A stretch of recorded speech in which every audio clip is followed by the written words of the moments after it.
Camera ഓണായ വിവരം അറിയാതെ വ്യാജമായി തെളിവുകൾ സൃഷ്ടിക്കുന്നതിൻ്റെ ദൃശ്യങ്ങളാണ് ഇപ്പോൾ പുറത്തു വന്നിരിക്കുന്നത്.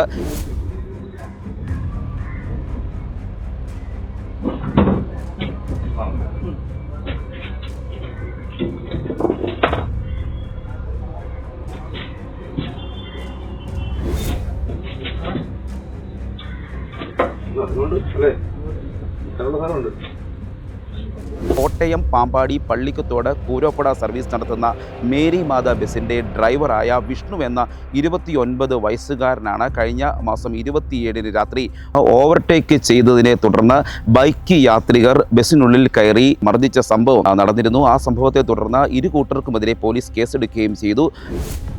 ഈ കുറ്റക്കാരെ സംരക്ഷിക്കുന്നതിന് വേണ്ടി പോലീസ് ബസ്സിൻ്റെ ഒരു ഭാഗത്ത് കിടന്നിരുന്ന തടി കൊണ്ടുള്ള ബ്രഷ് എൻജിൻ ഭാഗത്തേക്ക് വാഹനത്തിൻ്റെ ബസ്സിൻ്റെ മുൻവശത്തേക്ക് ഇടുകയും ഇത് മതി, ഈ സാധനം ഇത് മതി എന്ന് പറയുകയും ചെയ്യുന്നതിൻ്റെ ദൃശ്യങ്ങളാണ് ഇപ്പോൾ പുറത്തു വന്നിരിക്കുന്നത്.